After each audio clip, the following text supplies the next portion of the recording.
parte muy importante del desarrollo de un protocolo, ¿no? El de datos está en el trabajo terminado, en el artículo terminado. El plan de análisis con P, como todo plan, como todo protocolo, va solamente en el primer protocolo que nosotros presentamos, en la versión que nosotros vamos a mandar a comité de ética, en el plan, protocolo o proyecto, ¿no? En ningún momento me gustaría que se olviden, ¿no? Esa diferencia tan grande entre el protocolo y el trabajo, ¿no? Solamente espero que de aquí a 10 años, cuando ya sean especialistas, no haya un concurso de trabajos de investigación de alguna sociedad científica de ginecología, de infectología, y lamentablemente alguien se equivoque y envíe un protocolo, ¿no? Sería bastante triste, ¿no? Entonces, pero eso pasa, ustedes cuando sean profesionales y sean parte de los comités científicos de distintas sociedades, van a colocar gran concurso de trabajos de investigación y van a terminar enviándoles muchos protocolos, ¿no? Que no están todavía terminados, solamente protocolos. Gracias, Kaori. Entonces, vamos a ver eso. Y también quería mostrarles un poco de lo que viene a ser el uso del SPSS, pero me parece que eso sí va a ser un poquito más difícil.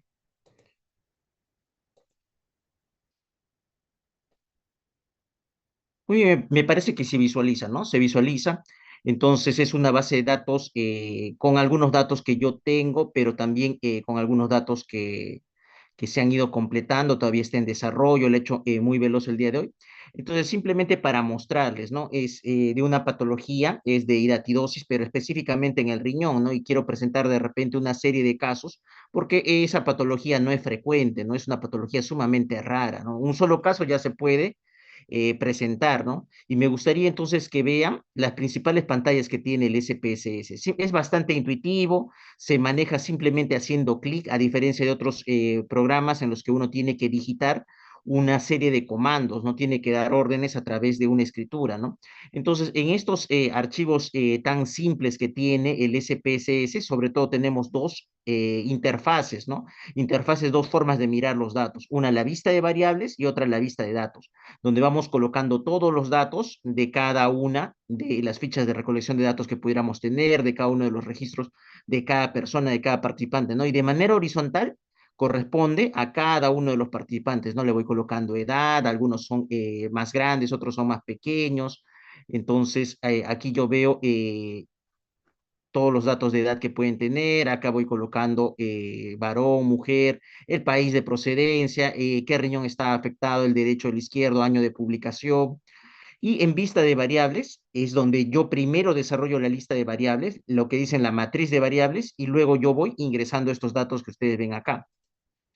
Entonces, cuando tenemos un archivo, desde cero, un archivo nuevo en el SPSS, nosotros vamos a tener todo esto completamente en blanco, ¿no? Lo vamos a tener en blanco y nosotros vamos a poder comenzar entonces a trabajar desde cero. El SPSS entonces tiene esas dos pantallas que les decía. Ahorita vamos a poder visualizar que cargue un archivo en blanco.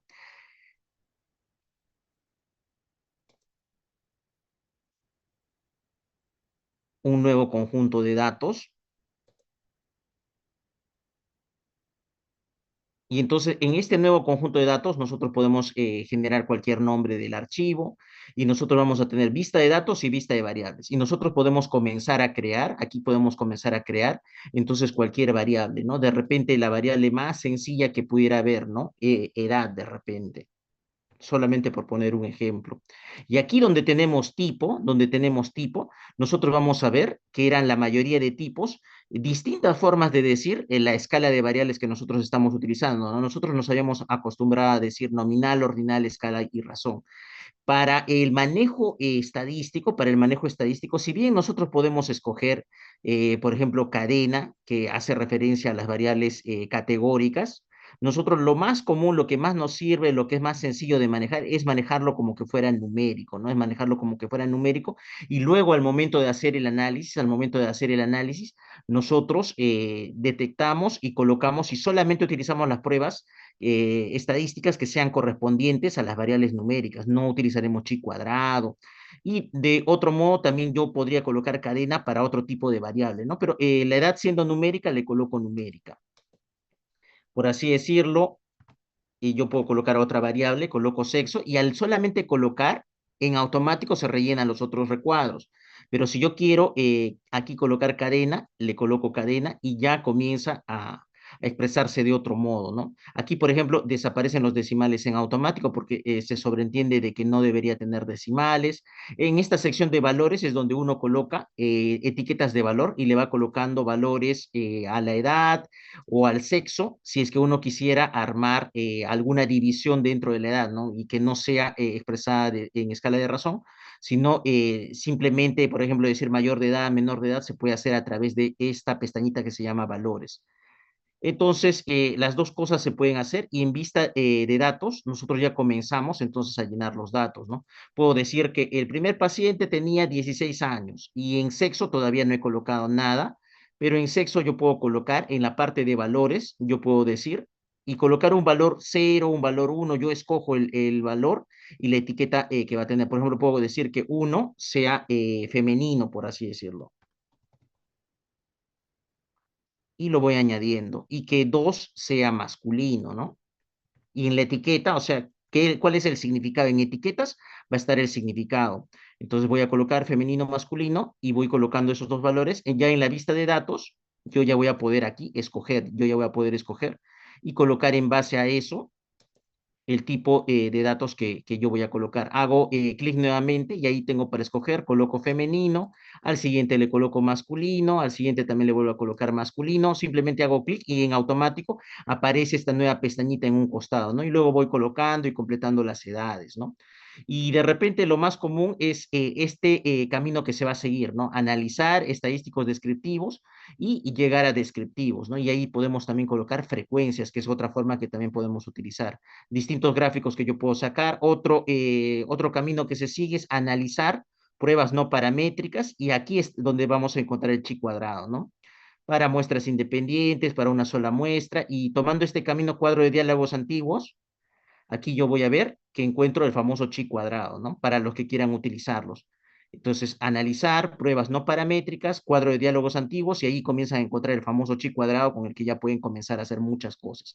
También pueden buscar regresiones, regresiones log lineares, todo tipo de datos se puede hacer. Aquí, por ejemplo, el CAPA también que ustedes habían visto, análisis de fiabilidad o confiabilidad, o sea, para poder hacer validación de instrumentos, también se puede hacer con el SPSS. Entonces, ese es el camino. Y lo más frecuente, analizar estadísticos descriptivos y a través de frecuencias o a través de descriptivos, nosotros vamos a ver que aquí se encuentran todas las opciones para poder, yo hago clic en descriptivos y aquí, por ejemplo, paso la edad y aquí yo voy a ver las opciones que tengo para poder estudiar la edad. Y entonces aquí puedo hallarle su desviación estándar, mínimo, máximo, varianza, le puedo hallar, error estándar, todas esas cosas comienzan a aparecer, todas esas cosas comienzan a aparecer. Eso simplemente para darles un alcance muy superficial de lo que viene a ser el SPSS. El SPSS definitivamente necesitaríamos al menos dos clases solamente para poder ver los detalles que incluye, ¿no?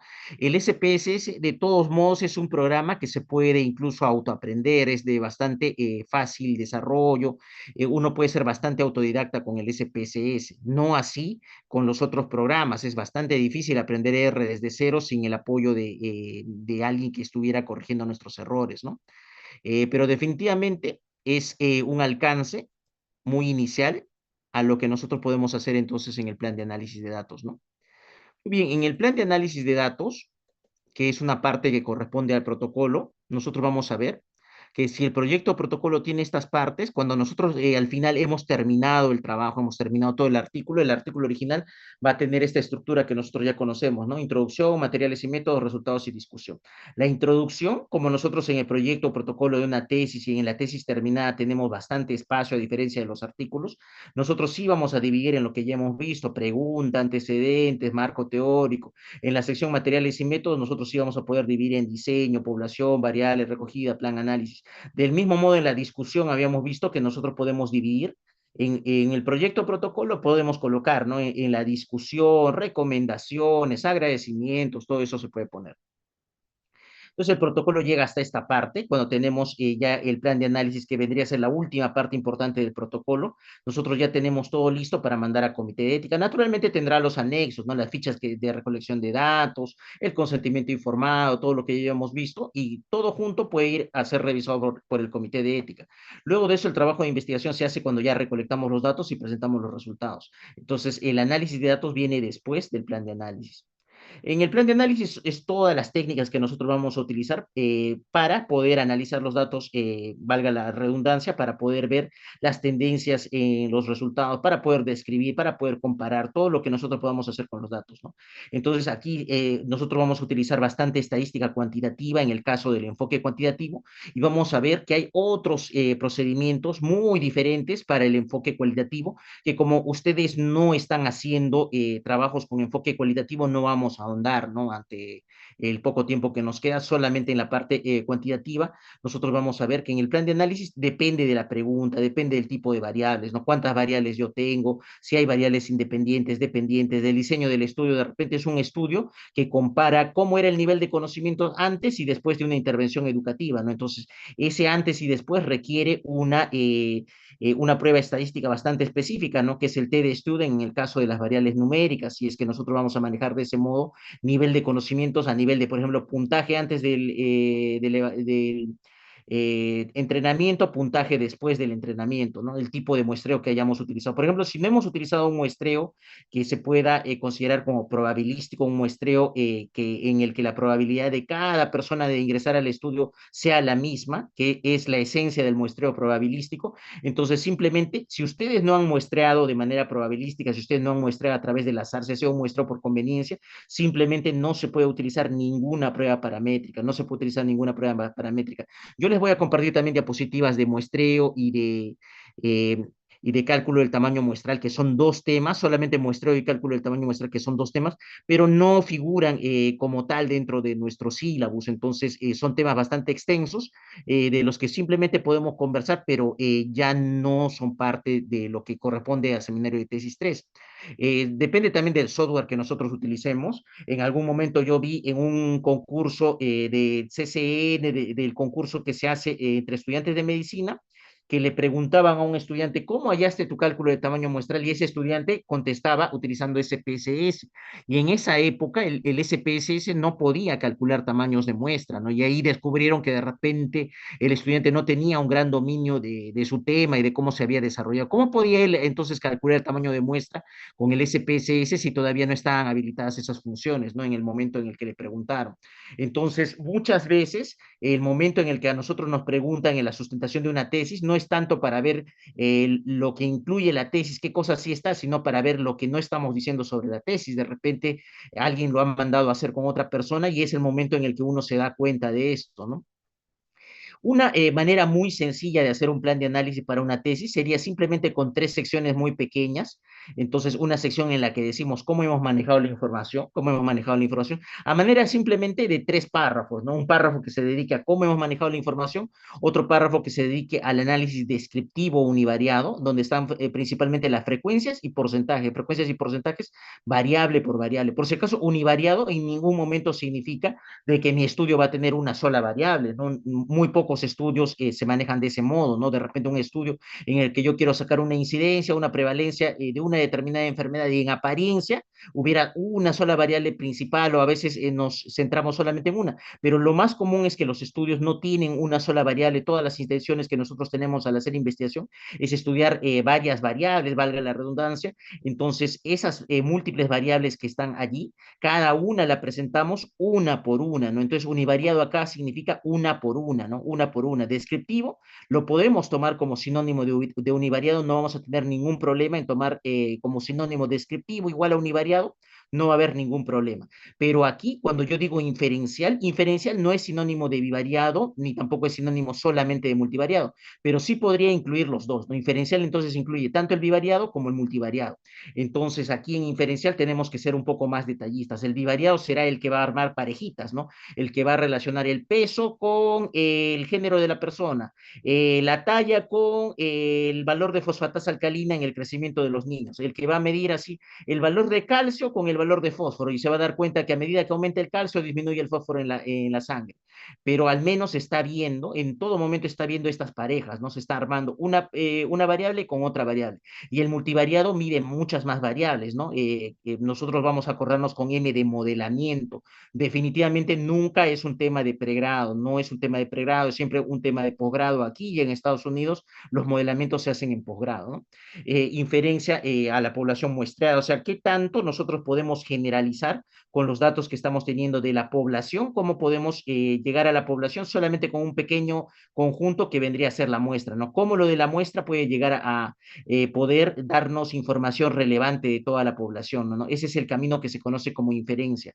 El camino de muestreo es el camino de lo grande a lo pequeñito, de toda la población para sacar una pequeña cantidad de personas, un pequeño subconjunto que va a ser la muestra. El camino inverso que va de lo pequeño, de la muestra, de la información que sacamos en la muestra para poder generalizarla a toda la población y decir, todos los pacientes con diabetes tipo 1 tienen esta complicación.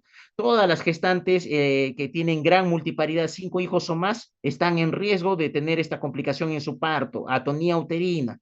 Entonces, nosotros estamos yendo de nuestra muestra a todo el conjunto que vamos a denominar la población, ¿no?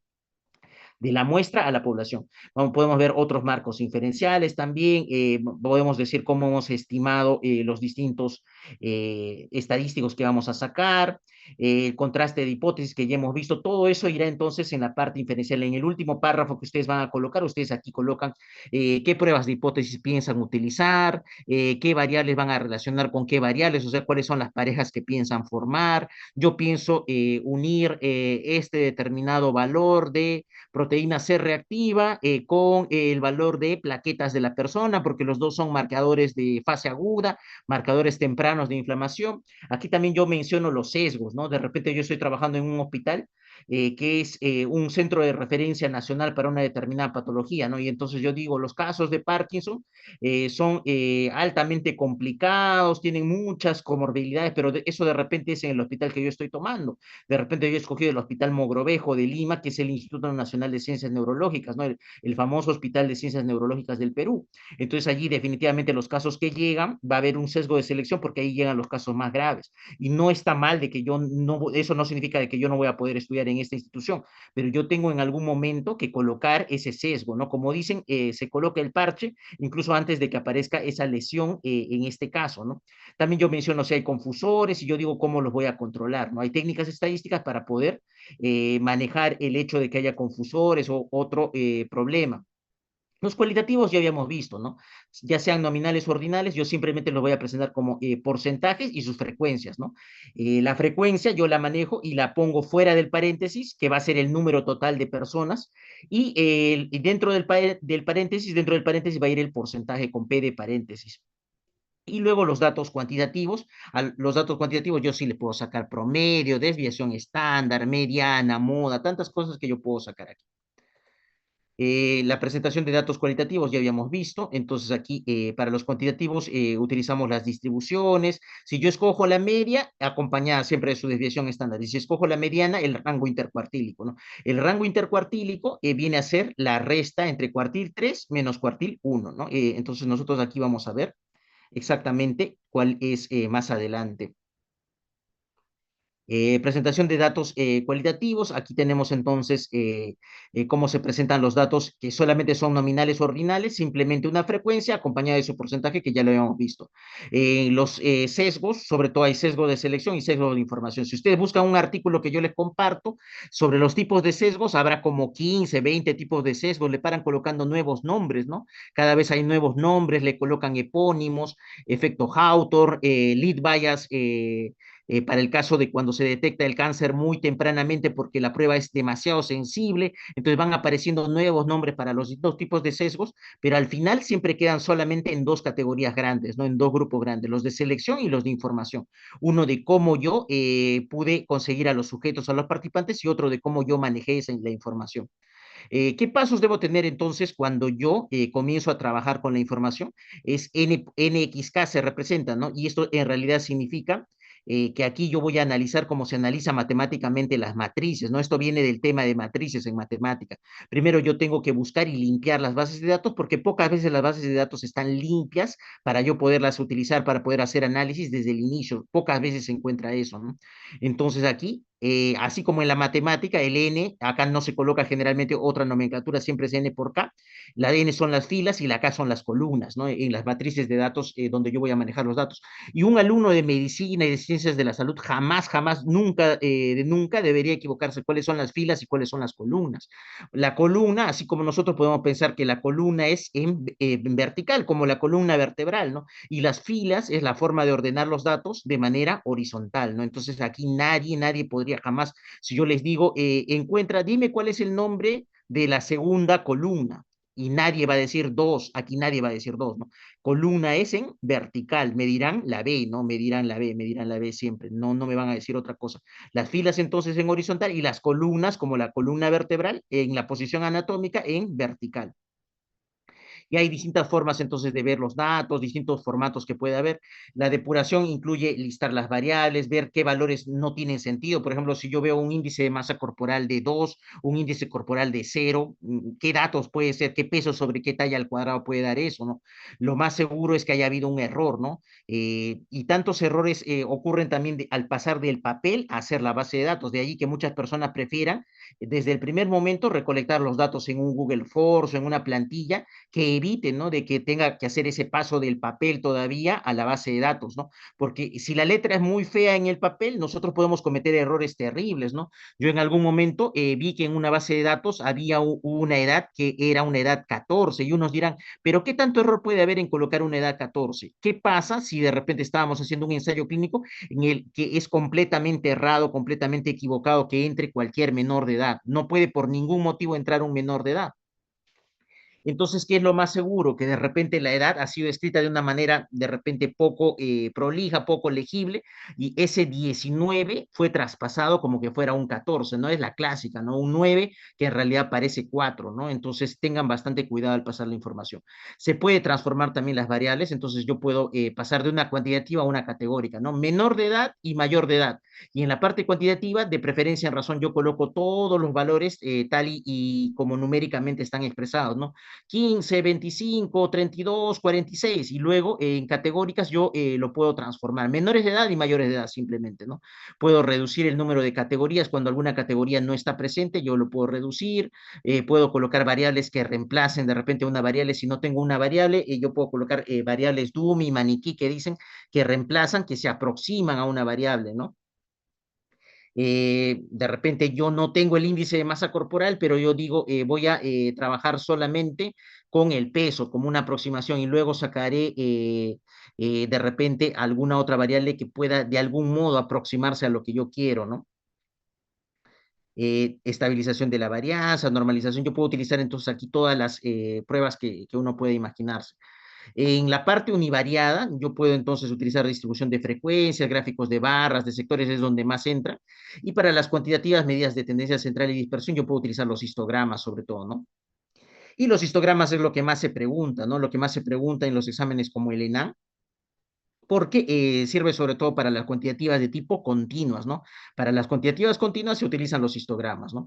Luego, en el análisis univariante, también para las numéricas, definitivamente aparece este concepto, ¿no? Que es el intervalo de confianza, ¿no? El intervalo, como su nombre lo dice, es una región de la recta numérica, un espacio de la recta numérica en la que yo tengo una determinada confianza, en el que yo creo que va a pasar algo en esa región, ¿no? Entonces, ¿cómo yo lo tengo que interpretar? Un intervalo de confianza, entonces, es una región numérica, un espacio de los números de la recta numérica en la que yo creo que voy a encontrar un determinado valor. Yo voy a encontrar ahí la media, yo voy a encontrar ahí la proporción, yo espero encontrar ahí la mediana, en ese punto, y lo espero con, con un determinado grado de confianza, como dicen, con un determinado grado de probabilidad. Entonces se puede resumir un intervalo de confianza como una región en la que yo creo que voy a encontrar un determinado valor con una determinada probabilidad. No se repite así la palabra determinada en ese concepto, ¿no? Una región numérica, un espacio en el que yo espero encontrar un determinado valor con una determinada probabilidad, ¿no? Eso sería un intervalo de confianza. Y eso básicamente viene a ser, en la estadística descriptiva se pueden utilizar distintos tipos entonces de diagramas, histogramas, los famosos box plot, comparativos, que son diagramas aquí de cajas y bigotes. Esto se preguntó, el cajas y bigotes, se preguntó en los ensayos clínicos qué es lo que más se utiliza, ¿no? Y definitivamente esa pregunta de repente tenía muchas limitaciones, era una pregunta que se podía plantear mejor porque en los ensayos clínicos hay todo tipo de diagramas, todo tipo de gráficos que se utilizan, ¿no? Entonces, el reducirlo a un solo tipo de gráfico era muy incompleto, ¿no? Pero ahí la respuesta era cajas y bigotes, me parece, porque querían ver qué tanto se modificaba una determinada variable. Muy bien. Entonces, aquí también les quería mostrar el concepto de lo que viene a ser un intervalo de confianza numérico y de dónde sale el intervalo de confianza, ¿no? Que a veces es difícil de entender, difícil de interpretar.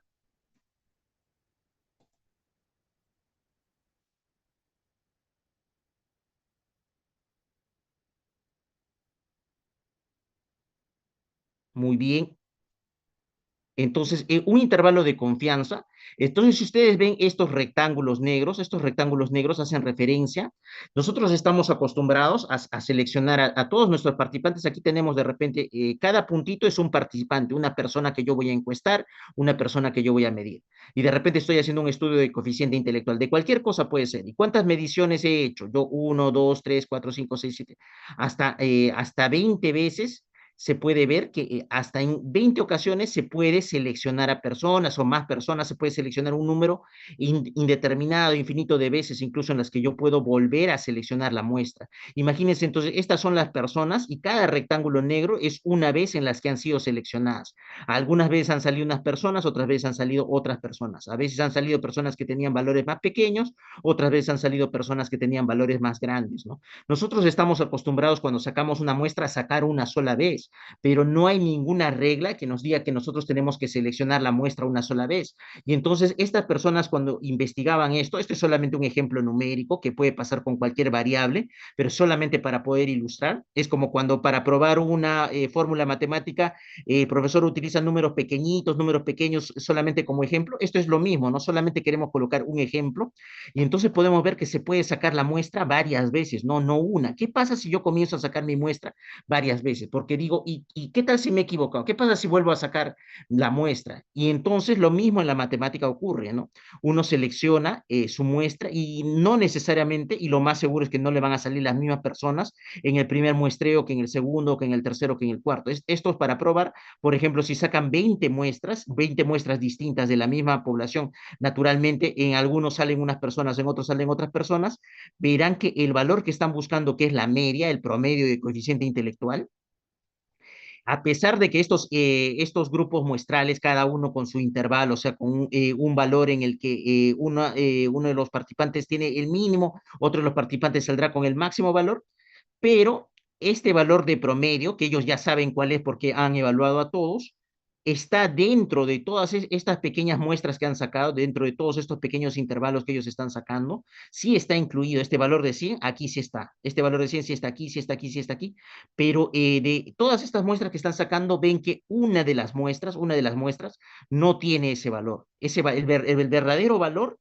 he tenido tan mala suerte que en este muestreo, en el número 5, entonces, ¿qué pasa si esto pasó solamente con 20 muestras? ¿Qué pasaría con 100? Ustedes me dirán cuántos no incluían al verdadero valor, cuántos intervalos, cuántas muestras que yo he sacado no incluían al verdadero valor. Para un grupo de 20, yo he encontrado solamente uno, y para un grupo de 100, ¿cuántos encontraré? Ustedes díganme. Si yo tengo un grupo de 100 muestras, entonces que yo saco, de 100 veces que yo hago esta operación de volver a seleccionar un grupo aleatorio de personas, ¿cuántos me saldrán que no tienen el verdadero valor? ¿Cuántas de estas operaciones entonces me saldrán sin incluir al verdadero valor, que el verdadero valor era en este caso 100, porque ya lo analizaron de otra forma, probablemente a nivel poblacional, revisando a todos y sacaron el verdadero valor era 100? Pero yo sacando muestras, porque de repente no cuento con todos los recursos, simplemente en 19 sí encuentro el verdadero valor en alguna parte del espacio, del intervalo que yo he sacado, y hay uno que no incluye el verdadero valor. Esto es muy fácil, no es simplemente una regla de tres. Si de 20 uno no tenía, entonces de 100, 5 no van a tener. Si de 20 había uno que no cumplía, entonces cuando yo pase a 100, si de 19 sí tenían, uno no tenía, simplemente multiplicando por 5 para 100 muestras, entonces 95 sí van a tener y uno multiplicado por 5, 5%. De allí viene lo del nivel de confianza al 95%, que solamente van a ser 5 los casos en los que no va a estar, en los que no van a contener a la media, no van a contener a la media. Yo he hecho y he seleccionado personas y justo han salido personas que no representan la media en ninguno de los puntos. Ese es el concepto entonces de intervalo de confianza. Luego en el análisis bivariado, aquí es donde aparece el famoso valor de P de cada una de las pruebas estadísticas que hemos visto, ¿no? Y el valor de P está muy bien que ustedes lo aprendan, valores entonces menores a 0,05, menores a 0,05, nos dicen que se cumple la alternativa, ¿no? Se cumple la más interesante. Este factor de riesgo sí estaba asociado al consumo de determinado producto. Los varones sí estaban asociados a esa complicación médica y las mujeres no estaban asociadas a esa complicación médica. Las personas por encima de 70 años sí tenían posibilidades de desarrollar un determinado tipo de cáncer en esa población. Entonces sí nos sale lo más interesante, ¿no? Nos sale siempre lo más interesante. Sí existe una diferencia entre el valor de beta 2 microglobulina en el seguimiento del linfoma antes y después del tratamiento. Entonces, aparentemente el tratamiento sí funciona, porque sí existe diferencia entre el antes y después de valor de beta 2 microglobulina en el caso de un tratamiento de linfoma.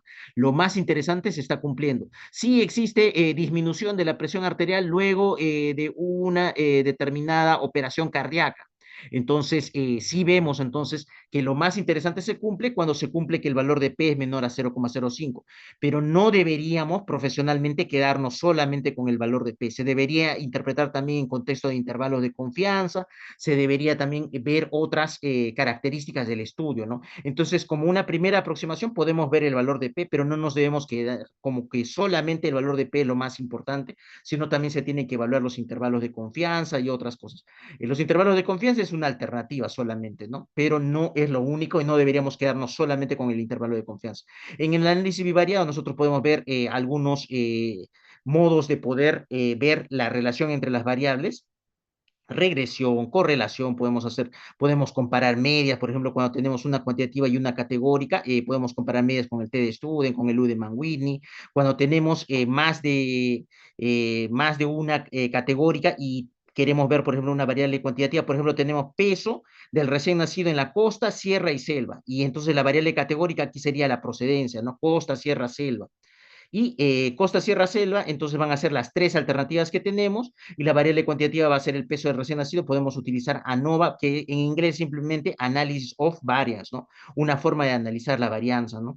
Que una reducción de esto, un caso especial era la T-de-Student. Y para las categóricas podemos usar chi cuadrado, Magneman, muchas cosas que estamos viendo, ¿no? En el análisis multivariado, entonces ya tenemos entonces la posibilidad de ver entonces variables independientes y dependientes, pero estamos evaluando cuando haya múltiples causas, no múltiples variables independientes. Entonces aquí hacemos los modelamientos en base a eso, ¿no? De repente hacemos un estudio de bajo peso de los niños, desnutrición en las personas, desnutrición en niños, y entonces la desnutrición de repente tiene múltiples causas, ¿no? De repente el nivel educativo materno, nivel de ingresos de la familia, de repente parasitosis, entonces vemos que puede haber muchas causas que influyan en estado nutricional de los niños, ¿no? Entonces, aquí es donde entra ese análisis de varias causas a la vez, que es el análisis multivariado con el que se hacen modelamientos. Y algunos tipos de modelamientos que existen, la regresión lineal múltiple, la regresión no lineal, múltiple naturalmente, regresiones logísticas de Poisson, modelos lineales generalizados, la regresión de Cox, que no necesariamente lo vamos a ver. ¿Para qué cosas no sirve el análisis de datos? ¿Qué pasa si yo he cometido un error y he seleccionado mal mi muestra? ¿Qué pasa si yo de repente justo analicé? uno de los pabellones donde de repente se manejan estándares de calidad bastante altos en el hospital y justo ese va a ser el único representante del hospital cuando yo quiera hacer un análisis de calidad. Y justo he tomado la sección donde se hace el mejor cuidado de los pacientes, de repente una sección que no representa al resto del hospital, ¿no? Entonces, si lamentablemente yo he seleccionado mal a mi muestra, entonces yo no voy a poder modificar las cosas, ¿no? El análisis de datos no va a ser magia, definitivamente el análisis de datos, entonces no controla los sesgos de selección, no controla los sesgos de memoria, errores en el diagnóstico, o sea, de repente yo quiero estudiar fibromialgia, pero la fibromialgia se detecta de una manera muy poco profesional de repente en el hospital donde yo quiero estudiar, a todo lo que no saben qué es le ponen fibromialgia, y entonces y no cumplen los criterios de la ARA, no cumplen los criterios de ninguna sociedad de reumatología, sino simplemente le van colocando fibromialgia a todo lo que, a todo paciente reumatológico en el que no están seguros de su tratamiento. Y de repente nunca le han hecho pruebas para lupus, o de repente el paciente no tenía la posibilidad de sacarse ningún análisis. Entonces, verdaderamente el análisis de datos nunca va a ser magia, nunca va a encontrar cosas que yo no busqué, ¿no? Si ha habido mal cumplimiento de la medicación, o sea, los pacientes no estaban cumpliendo con tomar su medicina, entonces también en un ensayo clínico, de repente si no ha habido buena adherencia, el análisis de datos nunca va a ser magia, ¿no? Nunca va a ser magia. Hay un dicho muy cruel en estadística, en investigación, que dice garbage in, garbage out, ¿no? O sea, si entra basura, si yo selecciono basura, la calidad de datos es muy mala, lamentablemente, no importa que yo le dé los datos al mejor estadístico del mundo, lamentablemente la calidad de las conclusiones también va a ser mala, ¿no? También lamentablemente va a ser basura, ¿no? Entonces, verdaderamente, la calidad de la información es sumamente importante para poder hacer un buen análisis de datos. No importa de que yo al final haga, aunque sea un humilde chi cuadrado, si es que los datos tenían información de calidad, yo voy a sacar también resultados de calidad, ¿no? Lamentablemente es así, lamentablemente es así. En cambio, si yo tengo a las personas más talentosas para poder hacer el análisis de datos, y lamentablemente en este ensayo clínico ha habido irregularidades, ha habido personas que han ingresado siendo familiares, se ha roto el ciego, o sea que sí sabían lo que iban a recibir, no es que estaban dudando de si iban a recibir el producto que se llamaba vacuna y el placebo, sino que entraron ya sabiendo qué era lo que iba a recibir, como pasó en un ensayo clínico en el Perú. Entonces, no importa lo que hagan, ya el análisis de datos no va a tener mayor sentido, no va a tener mayor sentido. ¿Qué software podemos utilizar? Infinidad de software tenemos a nuestra disposición. Naturalmente utilizaremos lo que tengamos más a la mano, lo que tengamos más familiaridad para poder utilizar, ¿no? Probablemente la curva de aprendizaje sea más fácil con el SPSS, con el Yamovi, y sea un poco más difícil con los software que requieren línea de comando, ¿no? O sea, escribir las instrucciones, ¿no? No marcamos las instrucciones con un cursor como estamos haciendo para poder llevar las cosas en el SPSS, sino tenemos que escribir toda la orden, ¿no? Y si cometemos un error, colocamos un punto, una coma fuera de donde debe colocarse, colocamos un slash que se utiliza bastante en una posición que no es la adecuada, de repente vamos a tener un resultado que es errado, en stata o en R, ¿no? El mismo programa nos avisa cuando cometemos esos errores de sintaxis. De libre distribución son el EpiInfo, el EpiDat para cálculo de tamaño muestral, el R también es de libre distribución. Simplemente lo complicado con el R es aprender el R, ¿no? Pero hay una versión intermedia más sencilla que se conoce como RStudio, ¿no?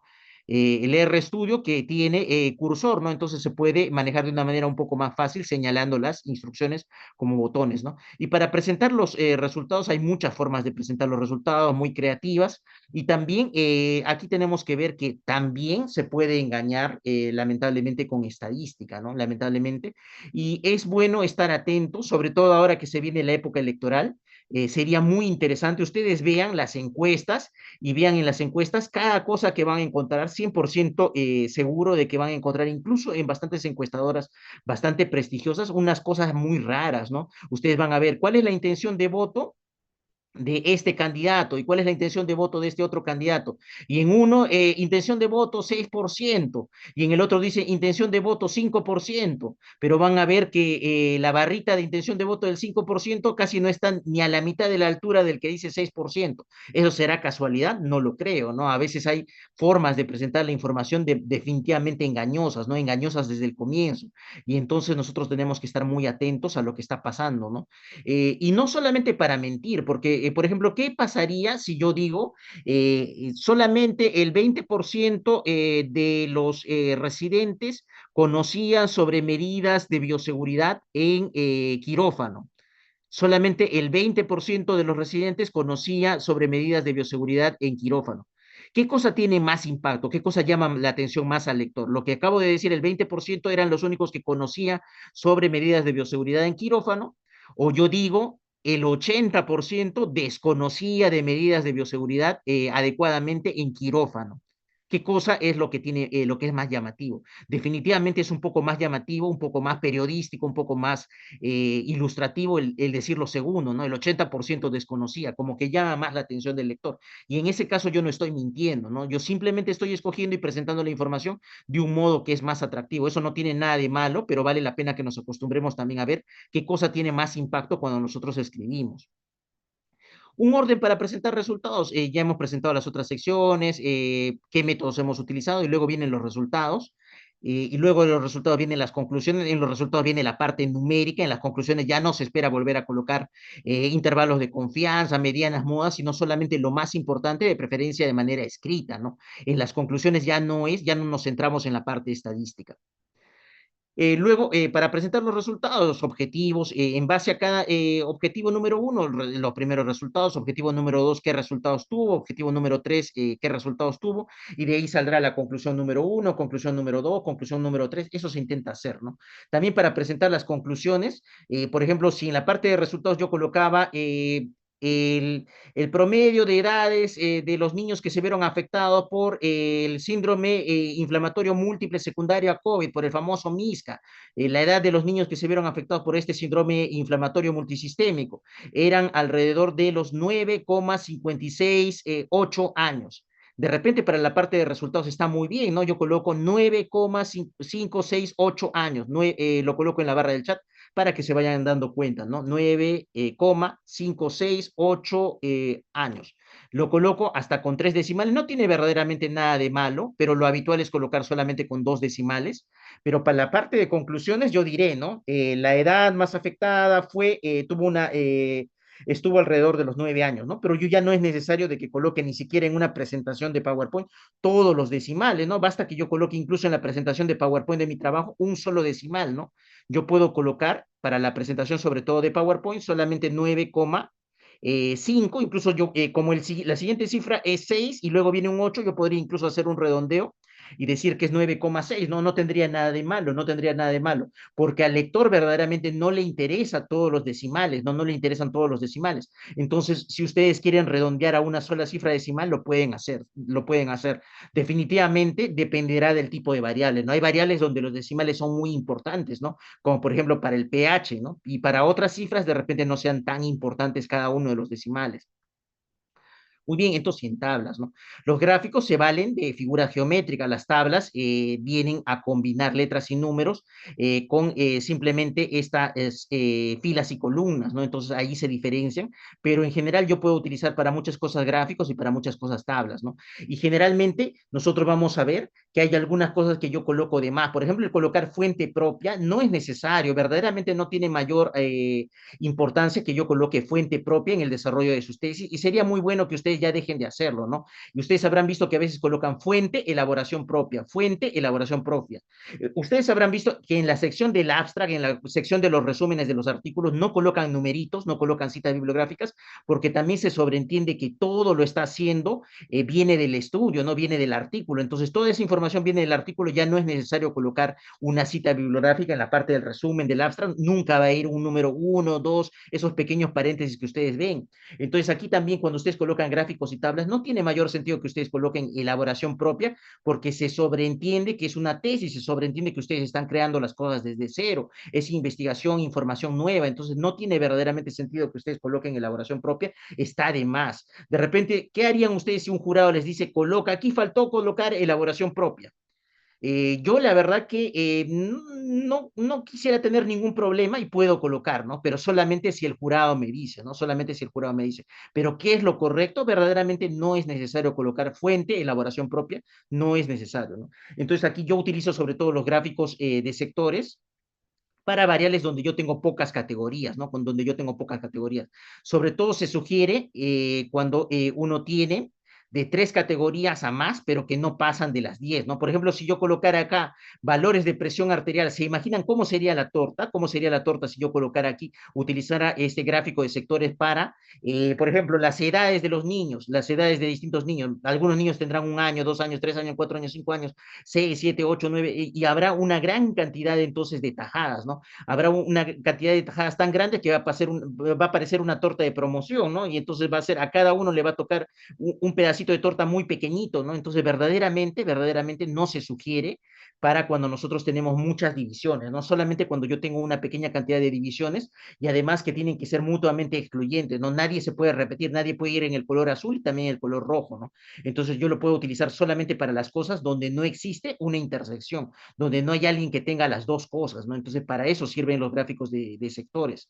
Solamente para las divisiones en donde son mutuamente excluyentes no se va a repetir, nadie va a entrar en 2 categorías, ¿no? Y cuando no tengo muchas categorías, y cuando ustedes tienen solamente 2 categorías, algo que ustedes van a ver en muchas tesis, por ejemplo, entran al cibertesis y ustedes van a ver, y sin querer criticar, muchas tesis en las que dicen, ¿usted fumaba o no fumaba? Y utilizan gráfico de sectores, y verdaderamente es un desperdicio, por más de que en la tesis ustedes tienen tanto espacio, no les conviene, no conviene utilizar un gráfico donde yo utilice este gráfico de sectores simplemente para decir sí y no, porque ¿cuántos colores va a haber y cuántas tajadas? Solamente va a haber un color y otro color, ¿no? Un color para el sí y otro color para el no. Y eso yo lo podría expresar sin ningún problema en 2, 3 palabras por texto, ¿no? Entonces, en los gráficos y tablas es una ayuda simplemente para resumir el texto.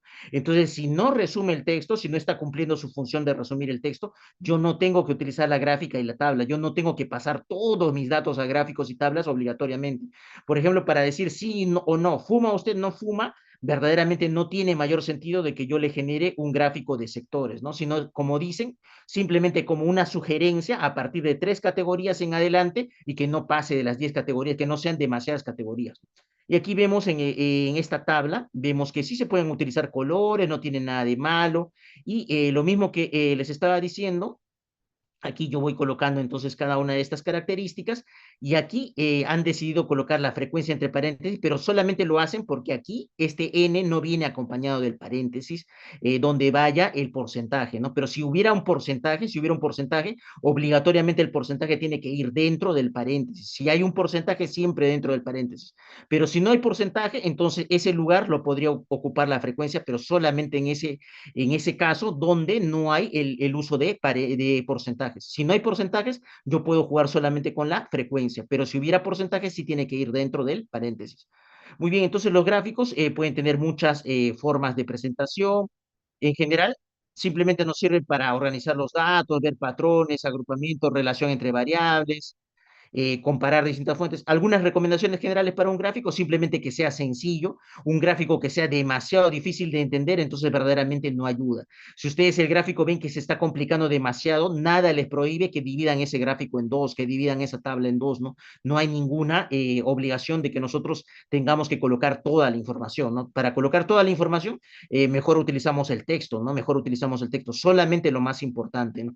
Otra cosa que también es importante en los gráficos y sobre todo para la parte de las tablas que nosotros vamos a ver más adelante donde se utilizan barras, sobre todo para la parte de los gráficos, en los gráficos de barras no utilicen el 3D, ¿no? De repente aquí han podido ver que utilizaban un 3D.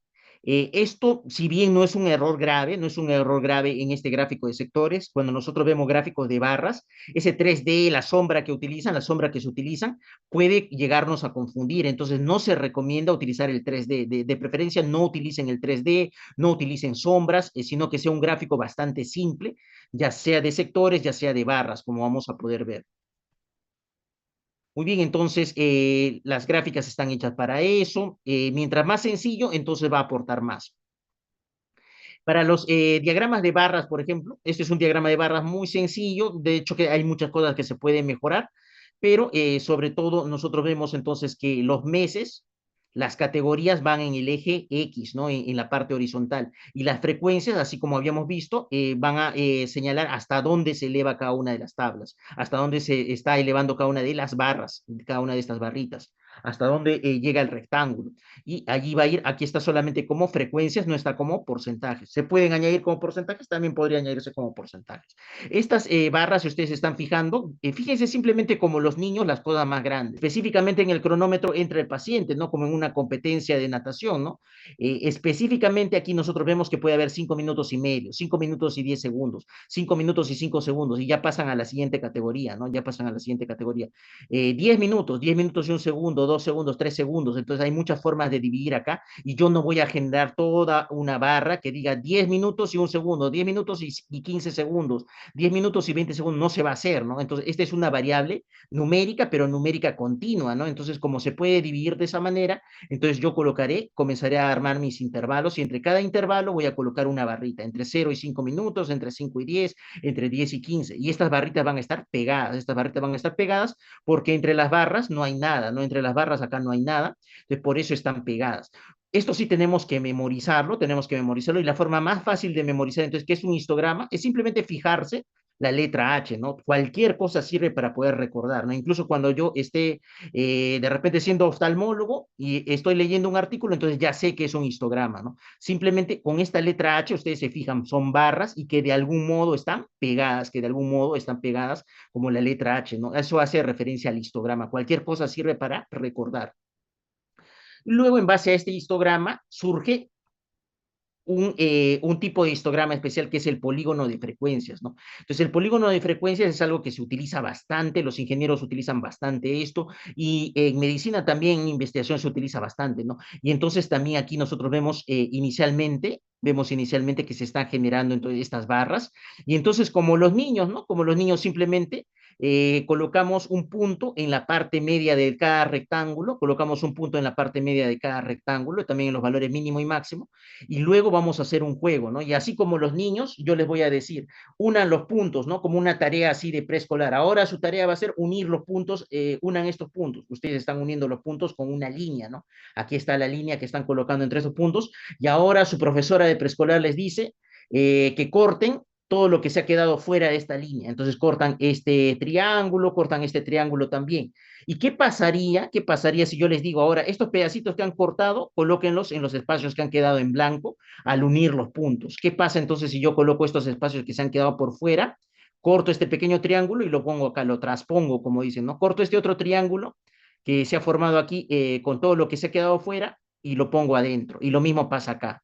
Es exactamente, si ustedes se van dando cuenta, es exactamente la misma área, ¿no? Entonces se va a pegar exactamente y entonces yo voy a generar una nueva figura, ¿no? En este caso va a ser como una figura como dos cerros que se hubieran juntado, ¿no? Y esta nueva figura va a ser el polígono de frecuencias, que en realidad va a representar como todo polígono una figura cerrada que va a incluir un área, ¿no? Y esta área matemáticamente se puede calcular y pueden salir una serie de cálculos muy interesantes del polígono de frecuencias, del polígono de frecuencias. Cuando ustedes vean monitores de UCI, por ejemplo, van a ver que se utilizan allí muchos polígonos de frecuencias para ver distintas áreas, ¿no? Distintas áreas de distintas variables que van modificándose. Esto de qué manera simple la vemos también aquí cuando se ven, cuando se anotan algunas de estas variables, ustedes se van a dar cuenta, sobre todo los chicos cuando ustedes hagan su internado y van a hacer una amistad muy especial con el personal de enfermería, sobre todo los chicos, entonces le pueden decir a alguna de sus amigas enfermeras que les expliquen, ¿no? Cómo van colocando, sobre todo esto que ellas dominan más, de cómo se van registrando entonces estos valores de las frecuencias, de las funciones vitales de las personas, ¿no? Y entonces allí se van a ir viendo que con algunas de estos puntos que se coloca, se va armando como una línea, ¿no? Como va aumentando la temperatura, por así decirlo. Y entonces con la temperatura, casi sin saberlo, van haciendo entonces su polígono de frecuencias, ¿no? Cuánto era en la mañana, cuánto era en la tarde. Entonces, lo del polígono de frecuencias se puede utilizar también para cosas muy simples. El diagrama de Pastelo de sectores circulares, como ya habíamos visto, entonces siempre tiene que tener el nombre de la figura, siempre tiene que haber una explicación, ¿no? De cada una de estas categorías a qué corresponde.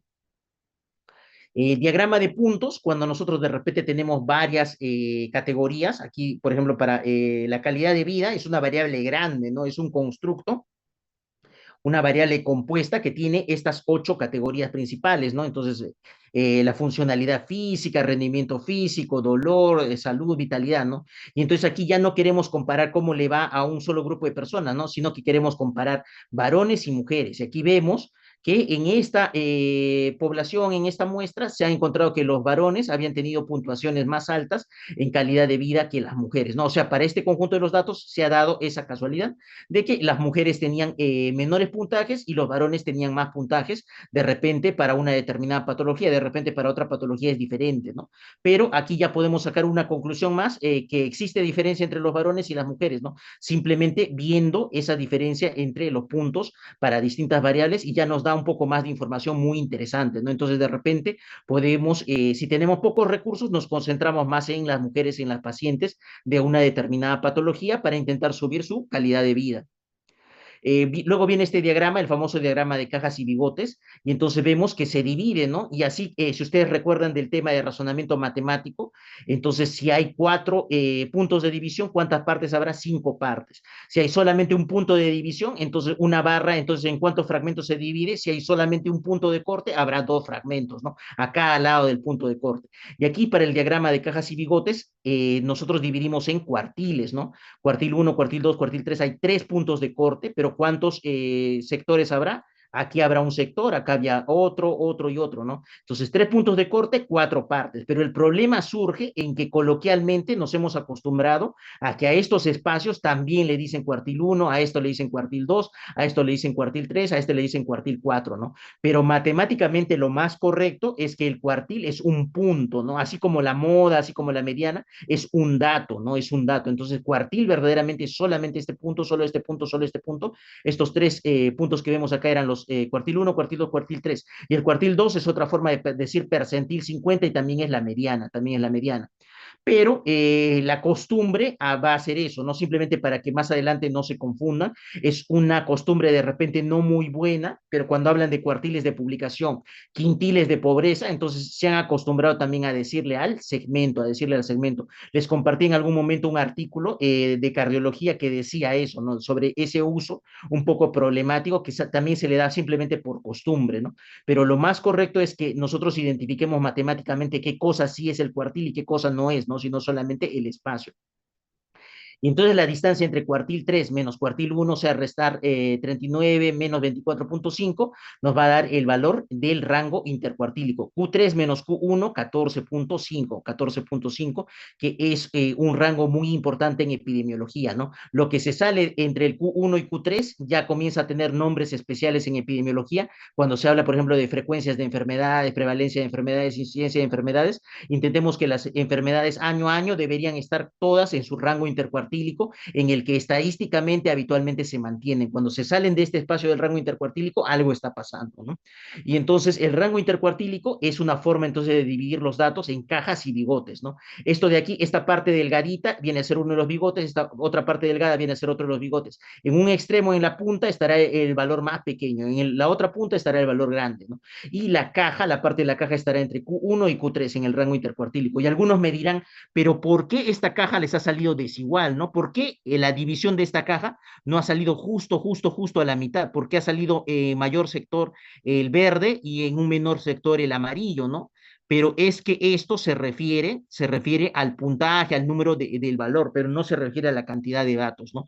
La cantidad de datos, siempre el 50% de los datos va a estar de un lado y el 50% de los datos va a estar de otro lado. Pero una cosa son los datos, una cosa vienen a ser las personas, los participantes, los que yo estoy evaluando, y otra cosa es el puntaje, ¿no? El valor de esa variable. Y como aquí ustedes pueden ver que existe una diferencia pequeñita entre 33,5 y 39, existe una pequeña diferencia en valores, entonces esta diferencia es más grande acá, ¿no? Aquí es 24,5 y 33. Si nosotros vemos la diferencia numérica entre 24,5 y 33,5, que es el valor de la variable, es una diferencia un poco más grande que entre 33,5 y 39, ¿no? Esa es la única diferencia.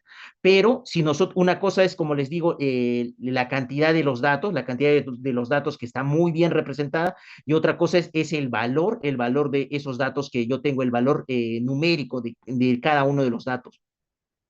Entonces, por eso es que no todas las cajas y bigotes les van a salir exactamente al centro, ¿no? Eso no significa para nada que esté mal, ¿no? Entonces, aquí tenemos otra forma de ver esto. Aquí tenemos entonces el mismo diagrama de cajas y bigotes simplemente explicado.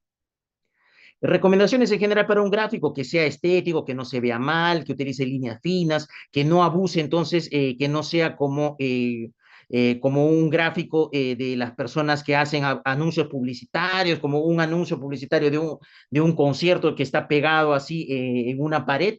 Nunca debería ser un gráfico, no debería abusar del uso de muchos colores, no debería utilizar sombras 3D, verdaderamente no se deberían utilizar tantas cosas, porque sobre todo para el caso de los diagramas de barras que habíamos visto, para el caso de los diagramas de barras, si nosotros le pusiéramos sombras, verdaderamente acá, ¿qué pasa si yo le coloco sombras como para completar? Entonces ustedes tendrían una serie de pequeños edificios que aquí se están formando, ¿no? Pero esa sombra, ese 3D, se saldría por fuera de este 80, ¿no? Y verdaderamente ya llevaría a confusión, llevaría a confusión. Por eso que no se recomienda utilizar 3D.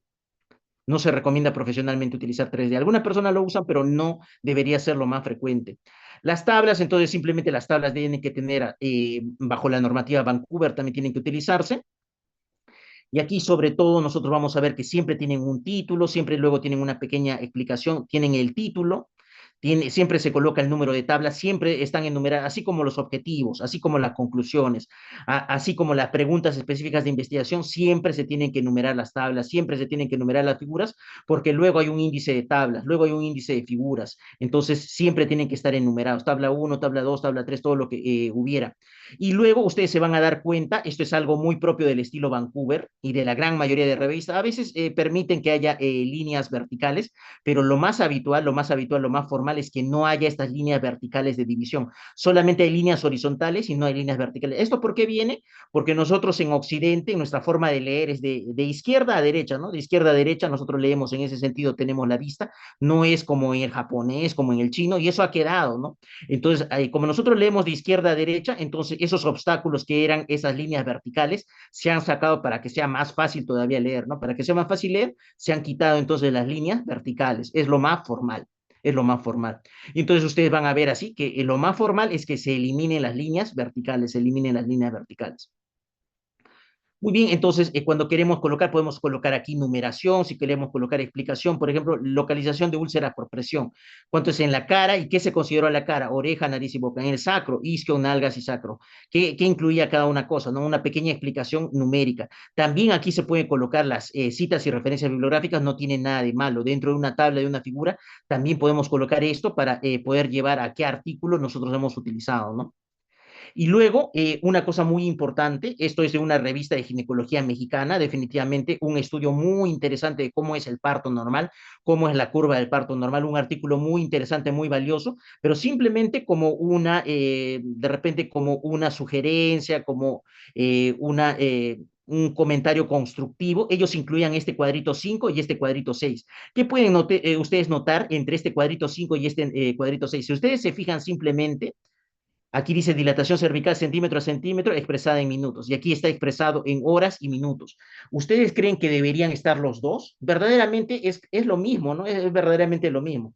2 horas y 6 minutos aquí y definitivamente aquí simplemente yo lo podría convertir a minutos, ¿no? Definitivamente yo podría, si quiero expresarlo en horas, si quiero expresarlo en minutos, pero no colocar los dos cuadros, no necesariamente colocar los dos cuadros, porque es completamente repetitivo, no hay necesidad de colocar. Por ejemplo, aquí dice 5 horas 21 minutos, es lo mismo que decir 321 minutos, ¿no? 321 minutos, exactamente lo mismo que 5 horas 21 minutos.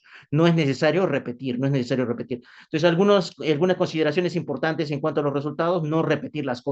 Si lo expresé como tabla, ya no va como texto. Si lo expresé como gráfico, ya no es necesario de que vaya con todas las palabras nuevamente en el texto, ¿no? Porque la opción de utilizar tabla, gráfico, cualquier figura es precisamente para poder resumir, ¿no? Para poder resumir. No explicar los resultados, no discutir los resultados, no dividir los resultados por objetivos, no diferenciar cada pregunta, gráficos que se contradigan entre sí, gráficos que verdaderamente no tengan una relación entre sí. Si ustedes se van dando cuenta, entonces, una buena tabla se caracteriza porque no es necesario de que tenga una explicación grande, ¿no? Las buenas tablas se caracterizan porque si yo solamente veo la tabla y aquí ya me oriento, ¿no? Memoria de reconocimiento para palabras y otros símbolos en función de la edad y condición de visibilidad. Entonces, este es un estudio que ve, ¿no?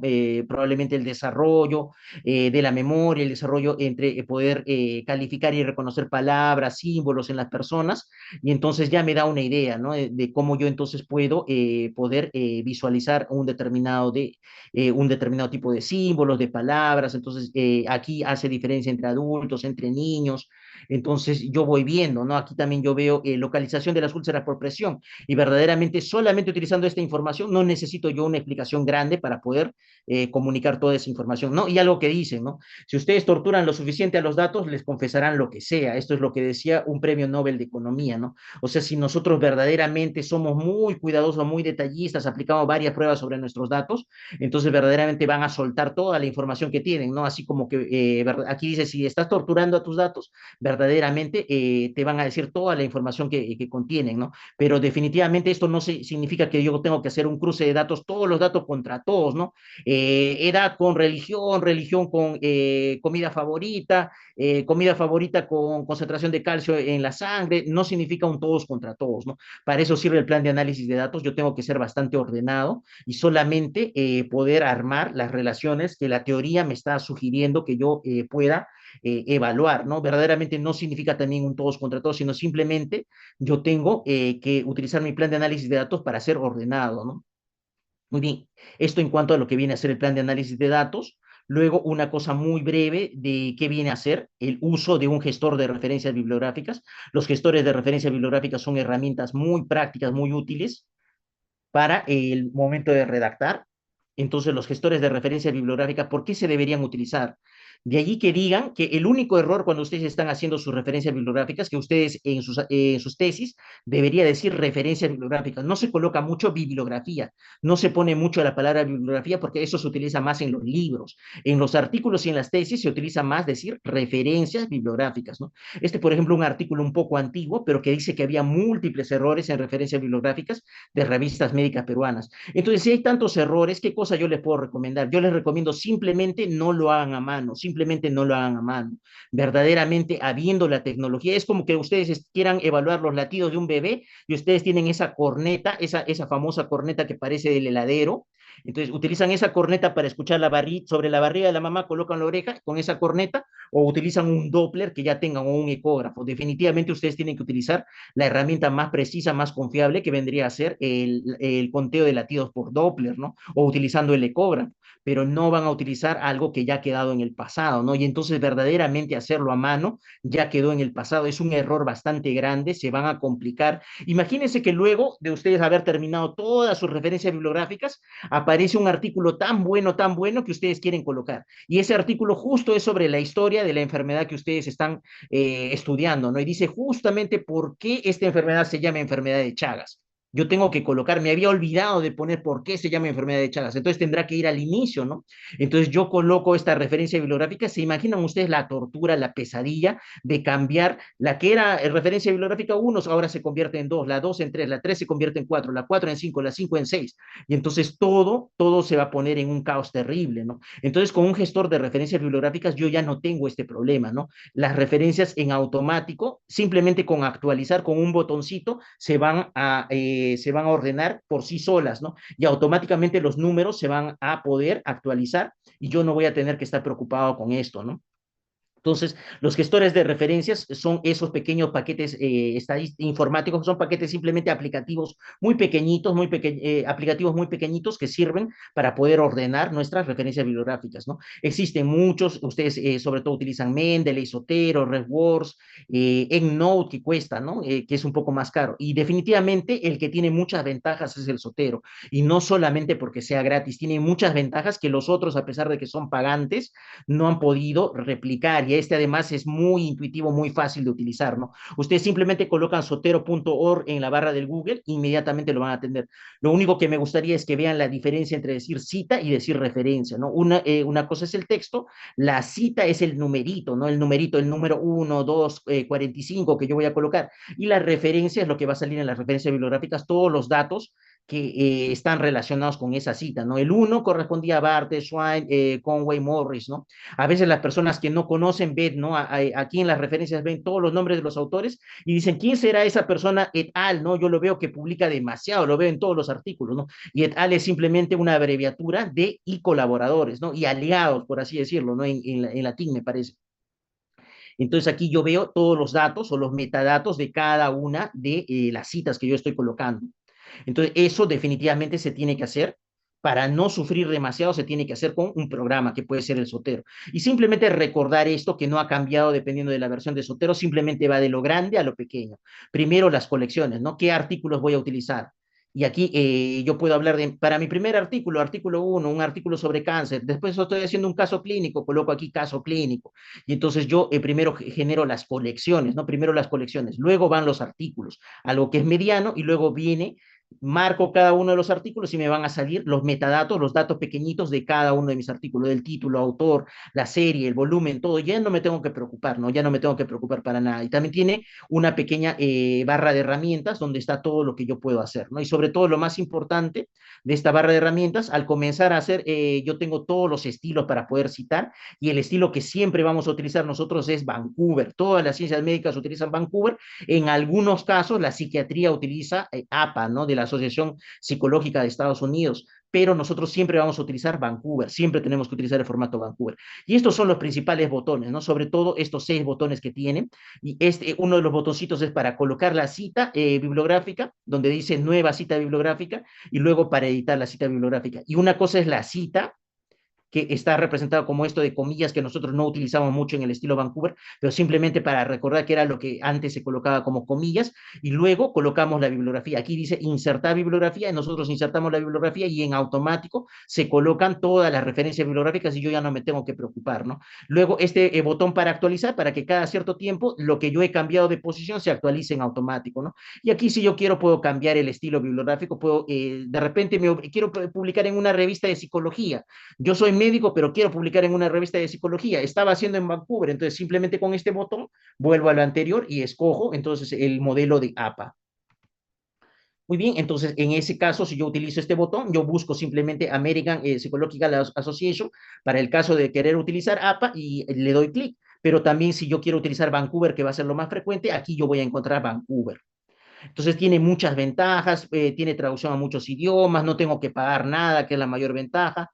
Me sirve para todo mi trabajo de investigación, tiene muchas funciones que yo puedo utilizar. Antes yo tenía que colocar, ingresaba al portal de Sotero y descargaba el Sotero y descargaba un conector, ¿no? El conector es lo que enlaza esto, ya sea al navegador, que puede ser Google Chrome, puede ser el Mozilla Firefox, y también tiene un plugin, un pequeño botoncito que lo enlaza a Microsoft Word, ¿no? Entonces, esto se tiene que colocar. Entonces, serían 3 cosas que tengo que instalar. Primero, tengo que descargarlo para Windows, el conector a mi navegador, que me parece que en la última versión esto ya viene casi en automático. Y finalmente, yo tengo que instalar algo, un pequeño botoncito que enlaza con el Microsoft Word, ¿no? Y inmediatamente yo coloco ese botón, entonces comienza a aparecerme este icono Z, también me comienza a aparecer en el Microsoft Word. Yo coloco todo esto y se va colocando allí, se va colocando allí y al final va a aparecer en mi barra, en la barra de tareas del mismo navegador comienza a aparecer la famosa Z de Sotero cuando ya todo está colocado, cuando ya todo está colocado. Muy bien, me sirve entonces para todo esto, cada vez es más fácil de instalar. Y luego, cuando yo he instalado todo, entonces comienza a aparecer en la pantallita de Microsoft Word, también comienza a aparecer Sotero, ¿no? De toda esta barra de herramientas que tenía, comienza a aparecer Sotero y eso significa de que yo ya estoy listo, ¿no? De que yo ya estoy listo para poder trabajar. Y se puede sincronizar también. Muy bien, todo esto en cuanto al Sotero y finalizamos con una cosa muy importante y muy breve, la publicación, ¿no? ¿Qué viene a ser? Todo lo que estamos haciendo está destinado a que ustedes puedan publicar, ¿no? Lo más importante es que ustedes en algún momento puedan publicar. Y el orden es generalmente, yo hago un trabajo de investigación, yo hago un caso clínico, yo lo puedo presentar a congresos y luego de presentar a congresos, yo finalmente lo puedo presentar a una revista. Ese orden es importante, ese orden vale la pena seguir. No, no se envía generalmente a una revista y luego ya se publica, ¿no? Generalmente el orden debe ser de esa manera. Muy bien, entonces vemos algo muy breve sobre publicación.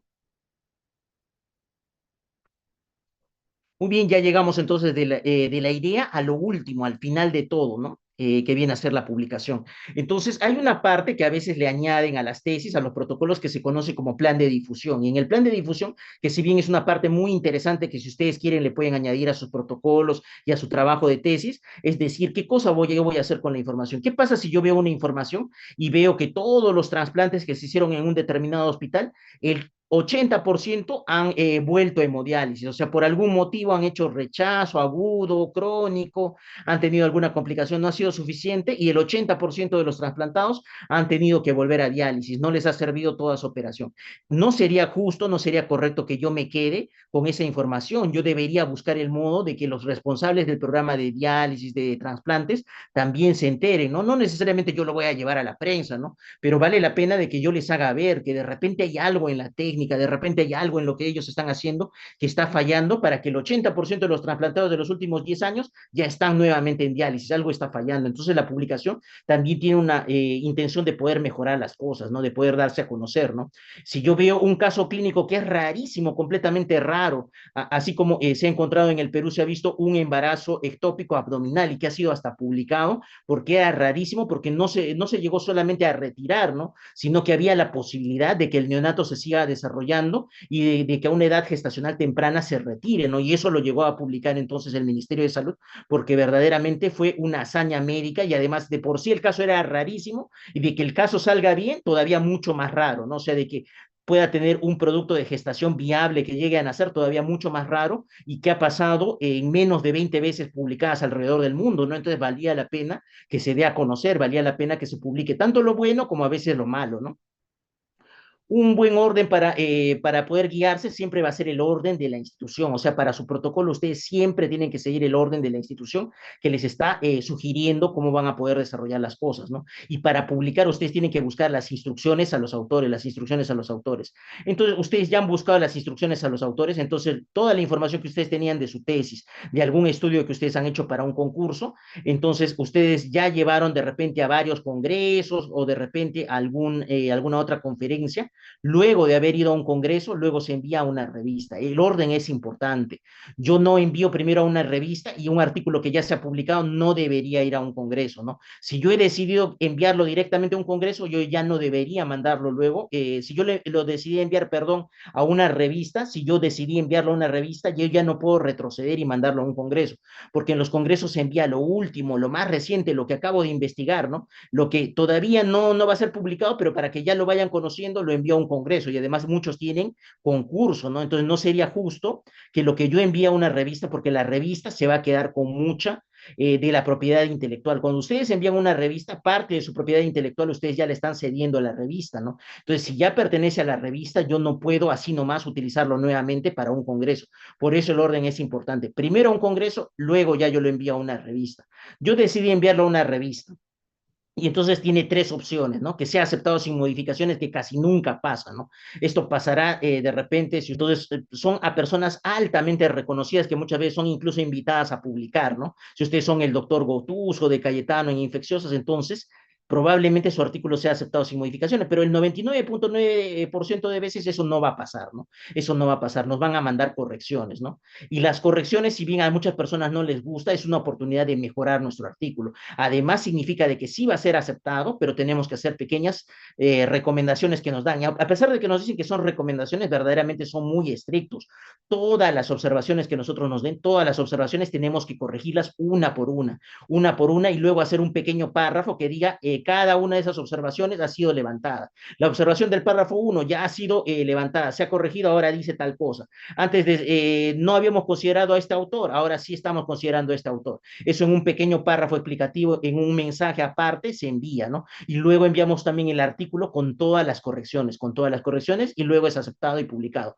A nadie le gusta que le digan que su hijo es demasiado bajito, demasiado gordo, que su hijo tiene las orejas desiguales, a nadie le gusta eso, ¿no? Entonces uno tiene que tener bastante tolerancia, uno tiene que tener bastante capacidad de aceptación de la crítica, ¿no? Uno tiene que tener bastante capacidad de aceptar la crítica, porque en base a la crítica uno puede crecer, ¿no? Entonces también nos pueden rechazar el artículo, lamentablemente a veces le pueden decir, su artículo no va a ser todavía no joven, F por su artículo, al menos en esta revista, ¿no? Y le pueden decir eso a las personas y no es el fin del mundo, definitivamente no es el fin del mundo. A veces los artículos tienen graves problemas de calidad y por eso son rechazados, pero hay algunas veces en las que nosotros estamos 100% seguros de que nuestro artículo es de calidad, nuestro artículo es bueno, pero simplemente por algún motivo lo han rechazado, ¿no?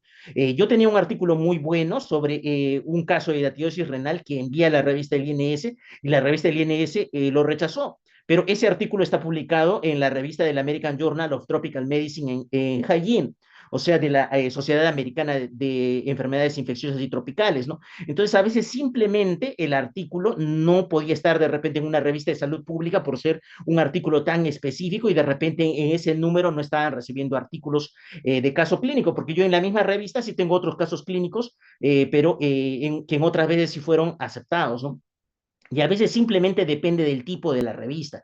¿Qué pasa, por ejemplo, si yo encuentro un caso muy, muy interesante de una tumoración en el aparato respiratorio y está al nivel de la carina, ¿no? Una tumoración en carina. Ustedes me dirán, ¿carina quién? No, es a nivel de la división, naturalmente ustedes están recordando la división de los bronquios, ¿no? Esa división de los bronquios se conoce como carina. Y justo yo encuentro una tumoración rarísima, un tumor muy extraño a nivel de la carina. Y lo he enviado a una revista de otorrino laringología de otorrinolaringología. ¿Qué cosa va a pasar con ese artículo? Lo más seguro es que va a ser rechazado, va a ser rechazado, porque como su nombre lo dice, otorrinolaringología, ¿no? Justo equivale a lo que ven las vías respiratorias superiores, ¿no? Justo es el límite de las vías respiratorias superiores. Otorrinolaringología. ¿Dónde termina las vías respiratorias superiores? A nivel de la laringe. Lo que viene después, a nivel de bronquios, es de vías respiratorias inferiores, son los dominios, son los territorios, el terreno del neumólogo, ¿no? Probablemente en una revista de neumología se hubiera sido bien recibido, pero en esta no. Entonces, eso sí puede pasar, eso sí puede pasar. ¿Cómo me doy cuenta yo a qué revista debería mandar? Hay herramientas muy buenas. Por ejemplo, a mí me decían, ¿conoces a Jane? Y yo le preguntaba, ¿quién Jane? ¿No? ¿Será el nombre de alguna investigadora? No, Jane, ¿no? Journal Author Name Estimator, ¿no? Entonces, este es un buscador. Acá yo coloco palabras claves, palabras de lo que tiene mi artículo. Ah, yo tengo un caso de síndrome de Sheehan y de repente me sale una revista de endocrinología, ¿no? De repente aquí yo coloco, acá tengo un síndrome de Lerich y de repente me sale una revista de cirugía vascular, ¿no? Entonces aquí me da muy buenas recomendaciones de a qué revistas yo puedo enviar. No solamente el tema de la revista, sino el nombre de la revista, todo sale, ¿no? Aquí otra forma también de hacerlo es a través de Simago, ¿no? Aquí yo puedo ver el prestigio de las revistas. Yo coloco aquí cada revista, por ejemplo, Revista Peruana de Medicina Experimental y Salud Pública y me va a salir entonces su famoso H-Index, todas las estadísticas del prestigio que tenga cada una de las revistas, ¿no? En qué cuartil está, cuartil 1, cuartil 2, cuartil 3, cuartil 4, el más prestigioso, el cuartil 1, ¿no? Es el 25% de las revistas top del mundo, ¿no? El cuartil 1, ¿no? Entonces todo eso yo lo puedo buscar. ¿Qué tan prestigiosa es la revista? Lo puedo buscar en esta otra herramienta que se conoce como Simago. Luego, para búsqueda de información, yo les recomendaba que todavía no utilicen la inteligencia artificial en esta tesis que ustedes están preparando, pero definitivamente y con toda seguridad aprendan sobre inteligencia artificial porque ha llegado para quedarse. No es mala, es solamente una herramienta, no es mala. Definitivamente va a cambiar las cosas, ¿no? También ustedes desconfíen de quien les diga que la inteligencia artificial no va a quitar trabajo. Eso también, eso es faltar a la verdad. Eso es completamente faltar a la verdad. Decir que el número de radiólogos necesarios va a ser igual con la inteligencia artificial, decir que no va a quitar el trabajo a nadie, eso ya es otra cosa, es completamente distinto. Pero el decir de que nos va a facilitar mucho las cosas es una realidad, sí nos facilita mucho las cosas. Y por ejemplo, para la búsqueda de la información, esta alternativa es muy prestigiosa. Aquí yo no estoy mencionando, por ejemplo, ChatGPT, porque cuando ustedes le piden al ChatGPT, el ChatGPT es como el genio de la lámpara, ¿no? Muchos lo comparan como un genio de la lámpara al que yo le pido algo, pero si yo le escribo algo de una manera poco razonada, de una manera de repente precipitada, es como pedirle a un genio de una lámpara un deseo, ¿no? Y justamente le digo, yo quiero vivir para siempre. ¿Eso de vivir para siempre será bueno o será malo? Y me pongo a pensar, y de repente esa persona que pidió vivir para siempre llega a los 100 años, 200 años, 300 años y no muere, ¿no? Pero se sigue deteriorando, se sigue envejeciendo, ¿no? Y verdaderamente ese tipo de existencia debe ser muy terrible, ¿no? Debe ser muy mala. En vez de ser un deseo para bien, definitivamente incluye un sufrimiento demasiado grande, ¿no?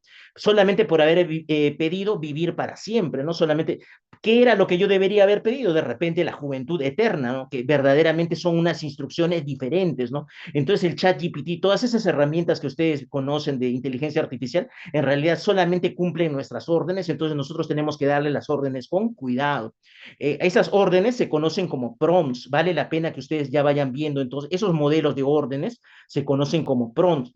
Y ustedes tienen que conocer ese concepto de prompt. Y luego las correcciones que ustedes hacen cuando de repente la primera orden no era exactamente lo que quería, se conocen como iteraciones, ¿no? Como las respuestas que luego ustedes van dando y van corrigiendo, ¿no? Entonces los prompts y las iteraciones son parte entonces del lenguaje de la inteligencia artificial.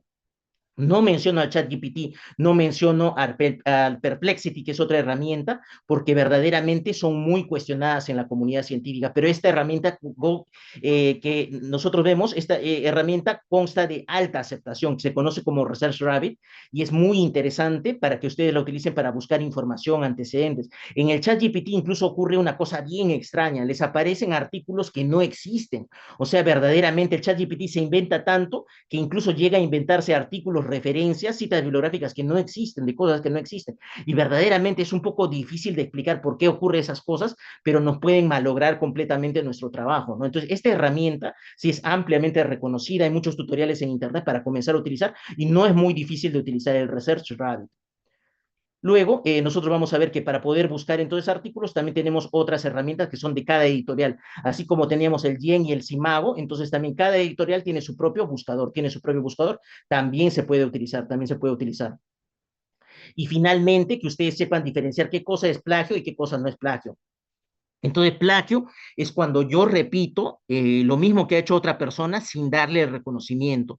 El copiar y pegar también es plagio.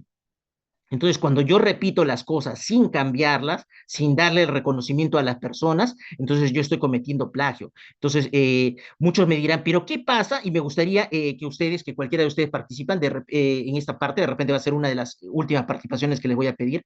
¿Qué pasa si yo copio, pego y coloco la referencia, coloco de dónde viene? Yo estoy copiando, estoy pegando y también estoy diciendo quién es el autor de ese artículo que he copiado y pegado. ¿Es plagio o no es plagio? Respondan por favor en la barra del chat. ¿Sería plagio o no sería plagio? Estoy copiando, estoy pegando, pero estoy diciendo de dónde viene el artículo. Estoy diciendo de dónde viene, pero he copiado y he pegado. ¿Es plagio o no es plagio? ¿Qué dirían ustedes? Yo lo he aprendido de la manera difícil. Cuando era estudiante, en algún momento, en los primeros semestres, yo pensaba, ¿qué pasa si yo le doy la autoría, reconozco de quién es el artículo, a quién pertenece, cuál es el autor, la editorial, qué año se publicó? Yo lo reconozco, pero ¿qué pasa si estoy utilizando copiar y pegar? Estoy copiando y pegando y reconociendo la autoría en todos los casos. ¿Es plagio o no es plagio? ¿Qué dicen ustedes? Respondan por la barra del chat. ¿Es plagio o no es plagio? Es muy importante esto. ¿Sí sería plagio o no sería plagio? ¿Qué dicen? Estoy copiando y pegando, no estoy cambiando nada, copio y pego y estoy reconociendo la autoría. ¿Qué dicen ustedes? Es muy importante que todos respondan, es muy importante. ¿Estaría cometiendo plagio o no estaría cometiendo plagio? También se considera plagio, también se considera plagio. Entonces, para no plagiar, para no caer en plagio, yo siempre tengo que modificar. Entonces, siempre tengo que modificar.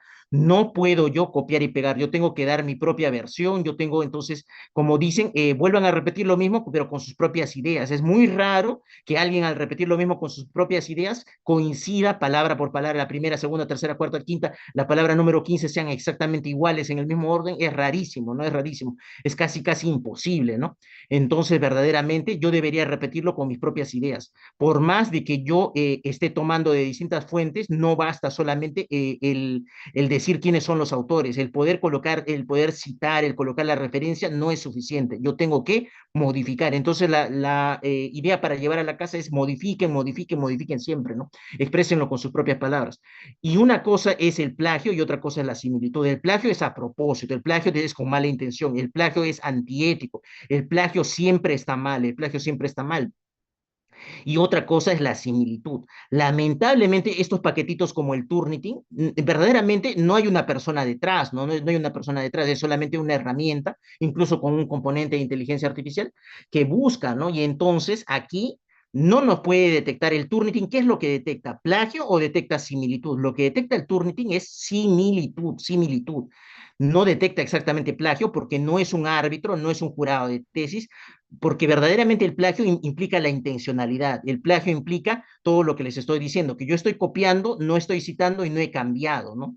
Entonces, lo que yo tengo que ver es la similitud y el plagio, ¿no? Y entonces, lamentablemente, se dejan guiar solamente por este porcentaje de Turnitin que se recomienda en la gran mayoría de instituciones, que tiene que estar por debajo del 25%, por debajo del 25%.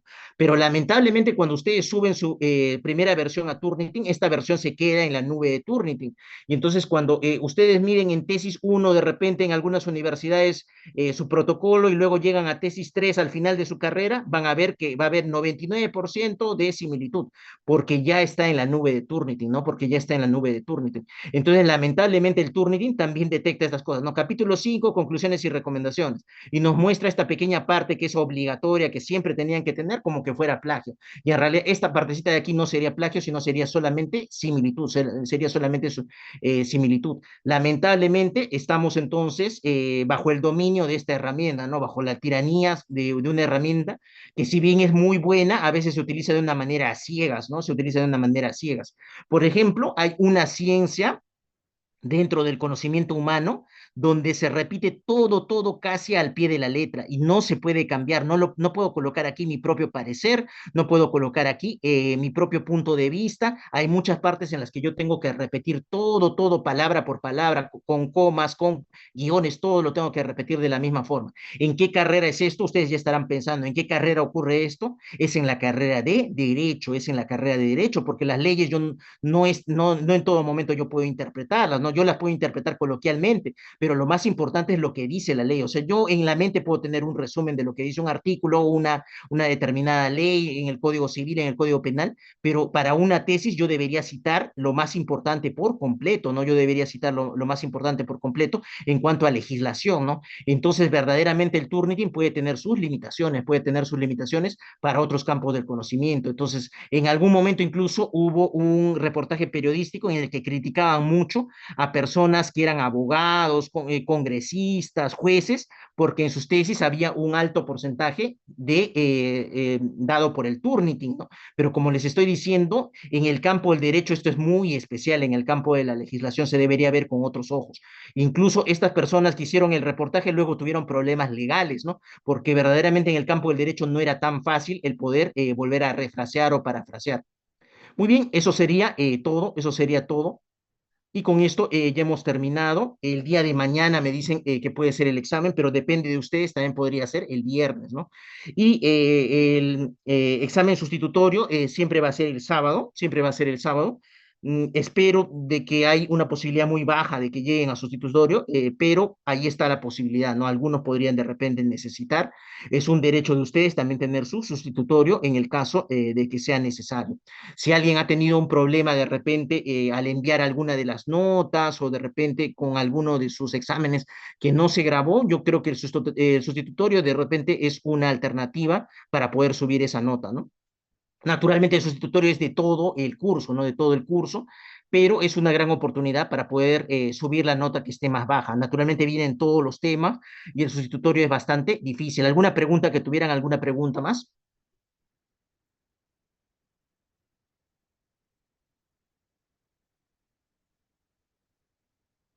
Muy bien, simplemente entonces para recomendarles que no se queden solamente con la investigación hasta el momento de sustentación de una tesis, siempre piensen que el objetivo de la publicación es llegar entonces a publicar. Pueden comenzar con publicaciones muy sencillas, como pueden ser cartas al editor, casos clínicos. Es una buena forma de comenzar en publicación. Muy bien, esto sería todo por ahora. En general, ha sido un gusto el poder estar con ustedes. Todavía tenemos entonces una clase destinada solamente a la toma de examen. Muy bien, esto sería todo. Nos seguimos comunicando entonces más adelante los detalles con la delegada. Está en ustedes que el examen pueda ser mañana o idealmente el día viernes, idealmente el día viernes. Muy bien, depende de ustedes, me confirman más tarde. Hasta luego.